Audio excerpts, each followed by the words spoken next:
Nous sommes actuellement au sud de la Belgique, en province du Luxembourg, en plein centre du massif ardennais. Derrière moi, le château de Herbemont. On se trouve approximativement à 600 mètres au sud du centre du village et devant moi, les méandres de la Semois.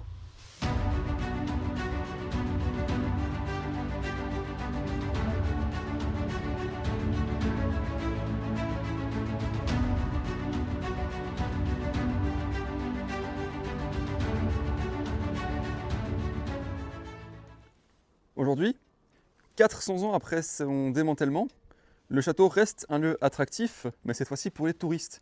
Vous pouvez le constater, à plusieurs endroits du château, il y a des plaques qui expliquent son histoire et sa provenance. Et à côté, comme vous pouvez le voir ici, il y a des plaques avec des QR codes qui vous renvoient vers un audio guide en plusieurs langues. Donc dans ce cas-ci, le français, le néerlandais, mais aussi l'anglais. Ce qui veut dire que n'importe qui vient de n'importe où dans le monde peut venir et comprendre ce qui s'est passé.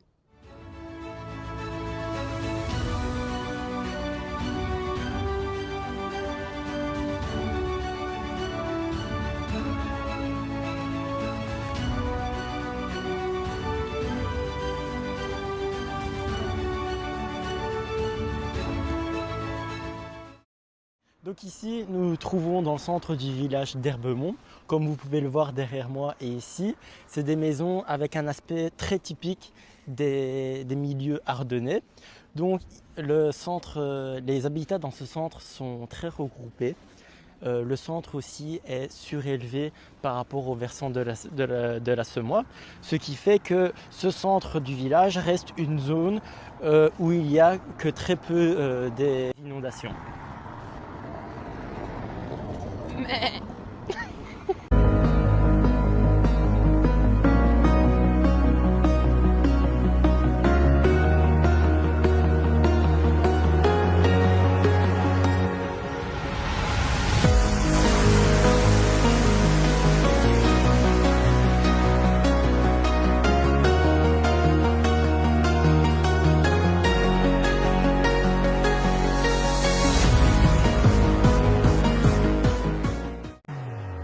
Herbemont est un vrai bijou. On voit ici clairement comment le relief et les méandres de la Semois ont influencé l'aménagement du territoire de ce village durant des centaines et des millions d'années. En s'installant sur les zones les plus stables, du côté adré, proche de l'eau, mais aussi à l'abri des inondations.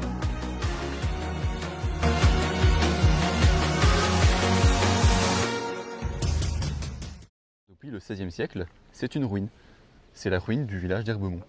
Mais attends, parce qu'on parle de village depuis tantôt, mais qu'est-ce qui caractérise Herbemont d'un village?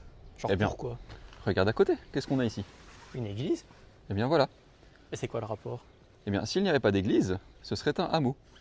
Et donc un hameau avec une église, c'est un village. Exactement. D'accord.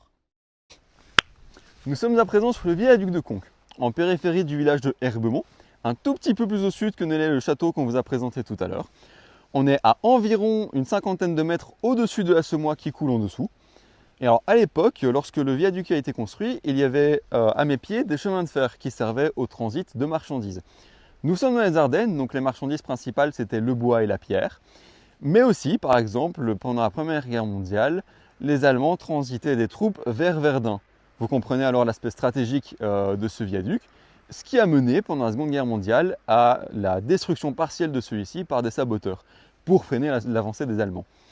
Les Allemands l'ont reconstruit très rapidement pendant l'occupation, et il a été utilisé jusque dans les années 70, où il a été complètement abandonné, et ce n'est que très récemment, dans les années 2000, qu'il a été rénové pour permettre le passage de randonneurs, et ce qui en fait aujourd'hui un attrait touristique, puisque on ne les voit plus, mais il y a régulièrement du passage, des gens qui viennent, qui regardent, qui prennent des photos.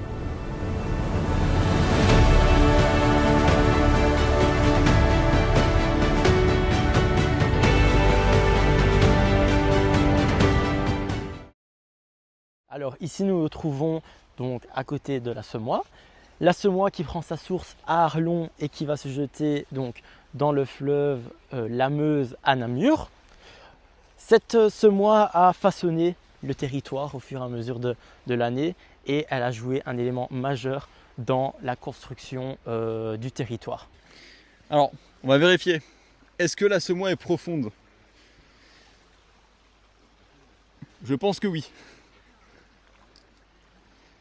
Ça ferait de l'eau jusqu'ici. Alors ici, comme vous l'avez vu avec Quentin, elle est quand même profonde alors qu'elle est en période normale.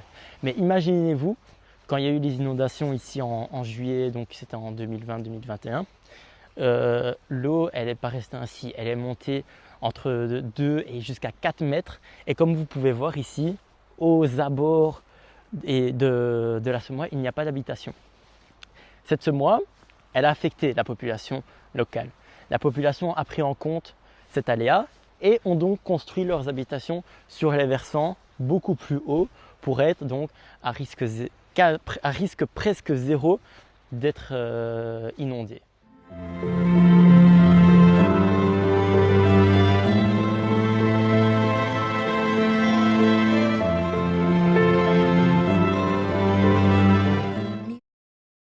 Cependant, malgré le risque d'inondation aux abords de l'Assommois, certaines personnes, majoritairement des touristes et majoritairement des Flamands, viennent ici pour profiter du beau cadre, profiter de l'Assommois, du calme, du dépaysement et profiter pleinement de cette faune et de cette flore magnifique. Where are you from? Krefeld. It's a small town in Germany. It's nearby Düsseldorf. Okay. And why did you choose Herbemont instead Yeah. of another city, for Yeah. example? Because the vintage bridge, ne, it's my favorite, ne, and the Samoa, that's so beautiful. And I love old architecture, technic architecture, bridges where